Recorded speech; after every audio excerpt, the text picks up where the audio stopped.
وہ حیات سے مخاطب تھا۔ مجھے افسوس ہوا تھا آپ کے بچے کا سن کر۔ حیات نے چونک کر آدم کو دیکھا اور اپنا سر جھکا دیا، لیکن آدم نے اس مختصر سے لمحے میں بھی اس نمی کو دیکھ لیا تھا جو اس کی بات سن کر حیات کی آنکھوں میں تیرنے لگی تھی۔ ماں کا دکھ آدم کے دل کو چیر رہا تھا۔ اس نے جلدی سے حیات کو ادائیگی کی اور وہ گھر جانے کے لیے اٹھ کھڑی ہوئی۔ اس کے ہونٹ کپ کپا رہے تھے اور وہ آدم کا رسمی طور پر بھی شکریہ ادا نہ کر سکی۔ حیات سوچوں میں گھری ہوئی تھی۔ کیا آدم سب جانتا تھا؟ نہیں، وہ کیسے جان پاتا؟ گاؤں بہت سی چھوٹی سی دنیا ہوتی ہے۔ آدم بھی وہی جانتا جو سب جانتے ہیں کہ حیات تو ایک بیوہ ہے اور جس کا چند دنوں کا بچہ فوت ہو گیا۔ لیکن حیات آدم کے بارے میں اتنا کیوں سوچ رہی تھی؟ کہیں اس نے آدم کو اپنے دل کے تخت پر تو نہیں بٹھا لیا تھا جو ابھی تک خالی پڑا تھا؟ حیات کی خزاں رسیدہ زندگی میں آدم بہار بن کر آ چکا تھا۔ صرف اس محبت کا اظہار باقی تھا جس کا وقت بھی آ پہنچا۔ آدم آج خصوصی طور پر حیات سے ملنے کے لیے آیا تھا۔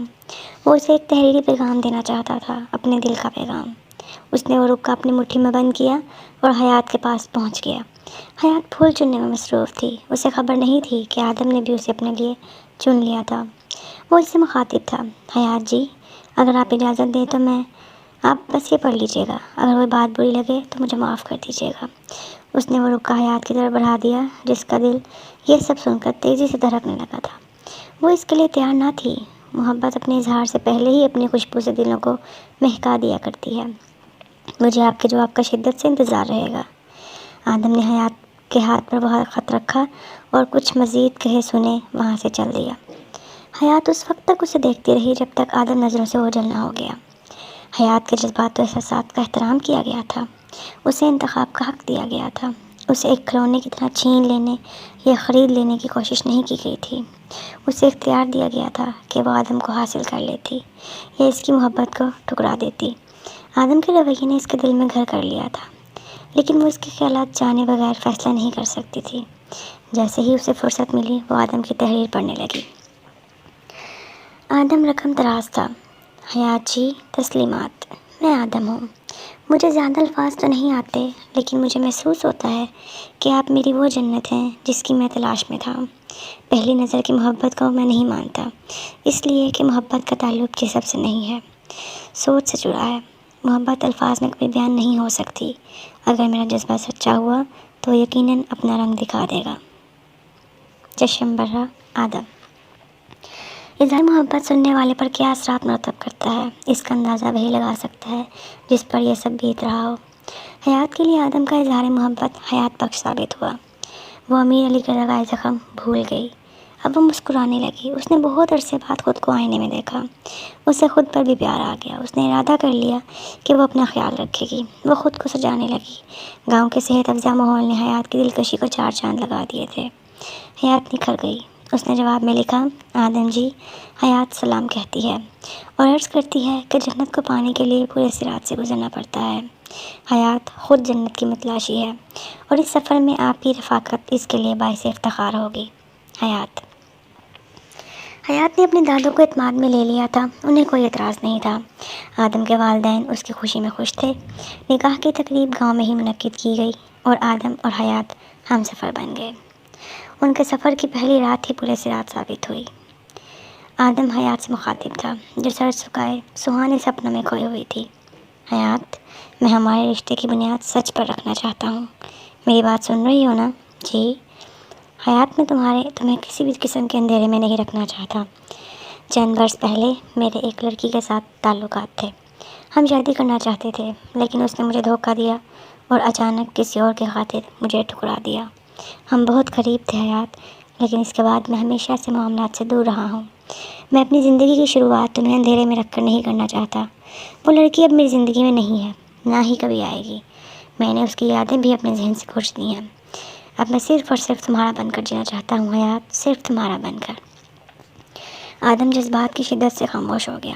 آدم جی، میں نے آپ سے محبت کی ہے۔ محبوب اس کی اچھائیوں اور کمزوریوں کے ساتھ چاہا جاتا ہے۔ ہم انسان ہی تو ہیں آدم جی، خطا کے خمیر میں گھندے ہوئے ہیں۔ رشتے اعتبار کی زنجیر سے جڑے ہوتے ہیں اور سچ کی بنیاد پر ہی پختگی حاصل کرتے ہیں۔ مجھے خوشی ہے کہ آپ سچائی پسند ہیں۔ آدم جی، آپ ہمیشہ میرے دل کے دیوتا رہیں گے۔ آدم حیات کی باتوں میں کھویا ہوا تھا۔ اسے اپنی قسمت پر ناز ہو رہا تھا۔ حیات اس سے مخاطب تھی، آدم جی مجھے بھی آپ سے کچھ کہنا ہے، اجازت ہو تو عرض کروں؟ حیات، جو من میں ہے کہہ ڈالو، میں سن رہا ہوں۔ آدم جی آپ کی حیات کا بھی ایک راز ہے۔ آدم چونک اٹھا۔ حیات بولی، میں بیوہ نہیں ہوں۔ تو کیا متعلقہ ہو، طلاق یافتہ ہو؟ نہیں آدم جی۔ حیات کا سر جھکا ہوا تھا، لیکن آدم کے شک کا ناک اپنا سر اٹھا رہا تھا۔ تو پھر کیا ہو تم؟ آدم کی آواز بلند ہوتی گئی، میری کبھی شادی نہیں ہوئی تھی۔ کیا؟ تو وہ تمہارا بچہ نہیں تھا؟ نہیں، وہ میرا ہی بچہ تھا۔ حیات، تم کہہ رہی ہو تمہاری شادی نہیں ہوئی اور وہ بچہ بھی تمہارا تھا جو آج اس دنیا میں نہیں ہے۔ تم حواس میں ہو، تمہیں پتہ بھی ہے تم کیا کہہ رہی ہو؟ کیا تمہیں اندازہ ہے کہ تمہارے ساتھ کیا ہو سکتا ہے؟ آدم سوال پر سوال کیے جا رہا تھا۔ وہ ادھورا سچائی پسند تھا۔ وہ سچ بول تو سکتا تھا، لیکن سچ سننے اور جانچنے کی صلاحیت سے محروم تھا۔ آدم پولیس رات کو تو کیا بار کرتا، وہ تو محبت کی پہلی سیڑھی پر ہی ڈگمگا گیا۔ حیات بے یقینی کی سولی پر لٹک رہی تھی۔ اس نے سوچا، کیا محبت کی زنجیر اتنی کمزور ہوتی ہے؟ آدم جی میرے ساتھ دھوکہ ہوا تھا۔ دھوکہ؟ اسے دھوکہ نہیں بدکاری کہتے ہیں۔ دھوکہ تو تم نے میرے ساتھ کیا ہے، جھوٹ بولا ہے تم نے بھی، تمہارے دادوں نے بھی۔ آدم غصے میں تھا۔ میری دادوں نے میرا پردہ رکھا تھا آدم جی، اور میں بدکار نہیں ہوں، میں بدکار نہیں ہوں۔ حیات کی آواز بھر آ گئی۔ آپ سمجھنے کی کوشش کریں، مجھے دھوکے سے بے آبرو کیا گیا تھا۔ میرے من میں میل ہوتا تو میں آپ کو کیوں بتاتی؟ ہم تو ایک دوسرے کا لباس ہیں نا آدم جی۔ میں تو آپ کا راز اپنے دل کے قبرستان میں دفن بھی کر چکی ہوں۔ میرا راز آپ راز نہیں رکھنا چاہتے جسے اللہ نے چھپانے کا حکم دیا ہے؟ آپ اسے اچھال لیں گے؟ کیا بچے کا باپ زندہ ہے؟ زندہ ہے، لیکن میرے لیے مر گیا ہے۔ جو پوچھا گیا ہے اس کا جواب دو، کون ہے وہ؟ کبیر گارمنٹس فیکٹری کا مالک امیر علی۔ اوہ، وہ عیاش زادہ، جانتا ہوں میں اسے، میرا کالج فیلو تھا کبھی۔ اوہ میرے خدایا، میرے ساتھ یہ کیا ہو رہا ہے؟ آدم جی میں آپ سے کچھ نہیں چاہتی، مجھے صرف آپ اپنے قدموں میں جگہ دے دیں۔ حیات، میں تمہیں قبول نہیں کر سکتا۔ میرے اندر اتنا حوصلہ نہیں ہے کہ میں تمہیں اس حالت میں قبول کروں۔ تو کیا حوصلہ صرف لڑکیوں میں ہوتا ہے کہ وہ اپنے خاوندوں کے فیئرز کے باوجود انہیں سلام پر بٹھاتی ہیں؟ حیات کے ذہن میں طوفان اٹھا ہوا تھا۔ آدم جی آپ میری وجہ سے کیوں الجھ رہے ہیں؟ آپ مجھے آزاد کر دیں، بھول جائیں کہ دنیا میں کوئی حیات نام کی کوئی بدکار بھی تھی۔ حیات کرچیوں میں بٹ گئی تھی۔ ہم اکثر گلا کرتے ہیں کہ سچ کا زمانہ نہیں، لیکن ہم میں سے کتنے ہیں جو سچ سننے، پرکھنے اور جانچنے کا حوصلہ رکھتے ہیں؟ آدم سوچ رہا تھا کہ اب اس گرداب میں سے کیسے نکلا جائے۔ آخرکار اس نے اپنا فیصلہ سنایا۔ حیات میری بات سنو، ہمارے خاندان میں طلاق کا رواج نہیں۔ مجھے افسوس ہے کہ میں تمہیں آزاد نہیں کر سکتا۔ اگر تم چاہو تو واپس جا سکتی ہو۔ اگر میں بھی یہاں رہا تو ذہنی مریض بن جاؤں گا، میں بھی یہاں سے کہیں دور چلا جاؤں گا۔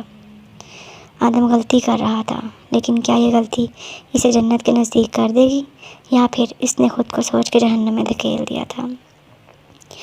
جب ہم اپنی ذمہ داریوں سے بھاگتے ہیں تو بے سکونی کے نزدیک ہوتے ہیں۔ آدم سکون پانے کے لیے حیات سے دور جا رہا تھا، تو کیا وہ سکون پا لے گا؟ آدم کسی سے کچھ کہے بغیر بیرون ملک چلا گیا۔ حیات دادوں کی طرف آ گئی۔ حیات کا یہ راز ابھی کھلا نہیں تھا۔ ایک دن خبر ملی کہ حیات کے بابا کی بیماری آخری حدوں کو چھو رہی ہے، وہ بہت بیمار ہیں۔ حیات نے سامان باندھا اور دادوں کے ساتھ شہر روانہ ہو گئی، لیکن انہیں پہنچنے میں دیر ہو گئی۔ اس کے بابا کی آنکھیں دروازے پر لگی تھیں۔ جیسے ہی باپ نے بیٹی کا دیدار کیا، وہ سکون کی وادی میں اتر گیا۔ کسی نے امیر علی کو بھی خبر دے دی تھی۔ حیات سر جھکائے اپنی قسمت کا ماتم کر رہی تھی، جبکہ امیر علی اس کی ماں سے اظہار ہمدردی کر رہا تھا۔ راجہ گیت کی خونی آنکھیں ابھی بھی اپنے شکار پر ٹکی ہوئی تھیں۔ آدم چلا تو گیا تھا، لیکن وہ بے چینی محسوس کر رہا تھا۔ اسے لگا جیسے اس نے حیات کو دکھ دیا ہے۔ یہ بات درست ہے کہ مرد اپنی بیوی کے معاملے میں بہت حساس واقع ہوا ہے۔ وہ چاہتا ہے کہ اس کی بیوی کو پاکیزہ ترین ہونا چاہیے، لیکن انسانی تجربات کہیں زیادہ حساس اور پیچیدہ ہوتے ہیں۔ آدم کا سکون غارت ہو چکا تھا۔ وہ چاہتا تھا کہ کسی باشرع بندے سے مشورہ کر لے۔ آدم نے ایک نہیں بلکہ کئی عالموں سے رابطہ کیا۔ انہوں میں سے اکثر نے آدم کو غلط ہونے کا کہا، اور کسی نے بھی اس کے انتہائی قدم کی تاکید نہیں کی۔ آدم کو اپنی غلطی کا احساس ہونا شروع ہو گیا۔ اسے تو حیات کو سمجھنا چاہیے تھا، اسے سہارے کی ضرورت تھی۔ وہ اسے دوبارہ جہنم میں دھکیل کر آ گیا۔ وہ اپنی غلطی کی تلافی کرنا چاہتا تھا۔ اس کا سکون مزید غارت ہو گیا۔ اس نے واپس جانے کا حتمی فیصلہ کر لیا۔ اسے حیات سے بچھڑے 3 ماہ ہو چکے تھے۔ حیات کے لیے یہ 3 ماہ آزمائش کا بدترین دور ثابت ہوئے تھے۔ امیر علی کو حیات کی دادوں نے ان کے گھرانے سے سختی منع کر دیا تھا۔ اسے بتا دیا گیا تھا کہ حیات اب شادی شدہ ہے، لہٰذا اسے معاف کر دیا جائے۔ امیر علی اپنے لیے جہنم کا ایندھن اکٹھا کرتا چلا جا رہا تھا۔ لگتا ہے وہ بھی کوئی کسان ہے۔ گاؤں میں یہی مخلوق ہوتی ہے نا؟ اگر میری طرح کوئی امیر ہوتا تو آپ لوگوں کا خیال کرتا، یوں تم سب کو بھوکا مرنے کے لیے نہ چھوڑ دیتا۔ افسوس ہے مجھے آپ لوگوں پر۔ حیات جیسا ہیرا آپ لوگوں نے گاؤں کی مٹی میں رول دیا۔ آپ جیسے بیوقوف میں نے کبھی نہیں دیکھے۔ امیر علی جو منہ میں آیا بکتا چلا جا رہا تھا۔ حیات اندر بیٹھی اس کی باتیں سن رہی تھی اور سسک رہی تھی۔ اس کی نظریں مسلسل آسمان کی طرف دیکھ رہی تھیں، جیسے وہ اپنے اللہ سے دل ہی دل میں بات کر رہی ہو اور اس کے انصاف کی تلاشی ہو۔ امیر علی نے اپنے ذرائع سے پتہ چلا لیا تھا کہ حیات کی شادی آدم سے ہوئی ہے، جو آج کل بیرون ملک مقیم ہے۔ وہ شادی کے دوسرے روز ہی حیات کو چھوڑ کر چلا گیا تھا۔ امیر علی کو اندازہ ہو گیا تھا کہ کیا ہوا ہوگا۔ اس کا دیا گیا زخم ہی ہوگا جو کہ رسا ہوگا اور آدم حیات سے متنفر ہو کر اسے چھوڑ گیا ہوگا۔ ایک دن وہ دوبارہ آ ٹپکا، آدم آدم آدم، اب وہ کبھی نہیں آئے گا، کبھی نہیں، میں نے سب پتہ لگا لیا ہے۔ آدم نفرت کرتا ہے حیات سے، نفرت، وہ اسے چھوڑ دے گا، چھوڑ دے گا۔ صرف میں ہی ہوں جو تم لوگوں کو سہارا دے سکتا ہوں۔ میں کروں گا شادی حیات سے۔ کہاں ہے میری حیات؟ کہاں چھپایا ہے تم لوگوں نے اسے؟ مجھے میری حیات سے ملنے دو۔ امیر علی نے آج کچھ زیادہ ہی پی رکھی تھی۔ گھر میں تھا ہی کون؟ بوڑھی دادو، ایک ذہنی طور پر پسماندہ ماں اور کچھ چھوٹے بچے۔ امیر علی گھر میں حیات کو پاگلوں کی طرح ڈھونڈنے لگا۔ آخرکار حیات اسے ایک کمرے میں مل گئی۔ حیات کو دیکھ کر امیر علی کی آنکھیں ہوسناک ہو گئیں۔ وہ اپنا شکار کسی قیمت پر کھونا نہیں چاہتا تھا۔ وہ انسان نما درندہ حیات کی طرف بڑھا۔ بس ایک قدم اور نہیں، حیات بولی، خبردار جو تم آگے بڑھے تو۔ اچھا تو تم روکو گی مجھے؟ کیا کر لو گی تم؟ کیسے بچ پاؤ گی؟ میرا اللہ مجھے میری حفاظت کرے گا، تم دیکھنا، میرا اللہ میرے ساتھ انصاف کرے گا۔ تم ہر بار مجھے دھوکے سے یہ سب نہیں کر سکتے۔ ہاں اس ٹائم دھوکے سے میں نے تمہیں نیند کی دوا دے رکھی تھی، مجھے معلوم ہے، لیکن آج میں نیند کی دوا کے بغیر ہی تمہیں سب کچھ کر کے دکھاؤں گا۔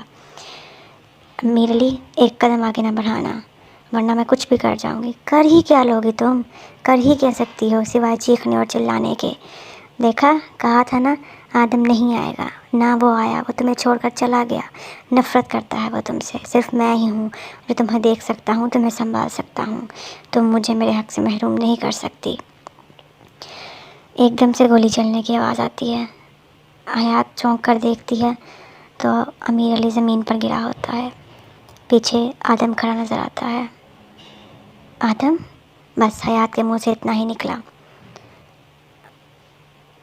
امیر علی زمین پر گر کر اپنی آنکھیں آخری سانسیں لے رہا تھا، بس مرنے کے قریب تھا۔ بس حیات، میں نے سب کچھ سن لیا، میں سن چکا ہوں، مجھے معاف کر دو۔ آپ یہاں کیسے؟ بس وہ اتنا ہی بول سکی، مجھے معاف کر دو۔ اب آدم بولے جا رہا تھا، مجھے معاف کر دو، مجھے تمہارے ساتھ ایسا نہیں کرنا چاہیے تھا، مجھے تمہاری باتوں کا یقین کرنا چاہیے تھا، مجھے سمجھنا چاہیے تھا، مجھے تمہیں سہارا دینا چاہیے تھا، لیکن میں تو اپنی ذمہ داریوں سے بھاگ گیا اور بھاگ کر باہر چلا گیا، یہ سوچ کر کہ تم سے دور جاؤں گا تو سکون میں رہوں گا، لیکن نہیں، باہر جا کر تم سے دور جا کر تو میرا سکون بالکل غارت ہو گیا۔ مجھے معاف کر دو حیات، میں اب کبھی زندگی میں تمہیں اکیلا چھوڑ کر نہیں جاؤں گا اور ہمیشہ تمہاری بات پر یقین کروں گا۔ آدم بولے جا رہا تھا اور حیات اس کی باتیں سننے میں مصروف تھی۔ وہ کبھی آسمان کی طرف دیکھتی تو کبھی آدم کی طرف، اور دل ہی دل میں اللہ کا شکر ادا کرتی کہ کیسے اللہ نے اسے انصاف دیا اور وہ گھنونا شخص امیر علی جہنم واصل ہو چکا تھا۔ بے شک اللہ کی عدالت میں انصاف کے سوا کچھ نہیں، اور اس کی بارگاہ میں دیر ہے اندھیر نہیں۔ آدم اور حیات اب خوشی سے اپنی زندگی بسر کر رہے تھے۔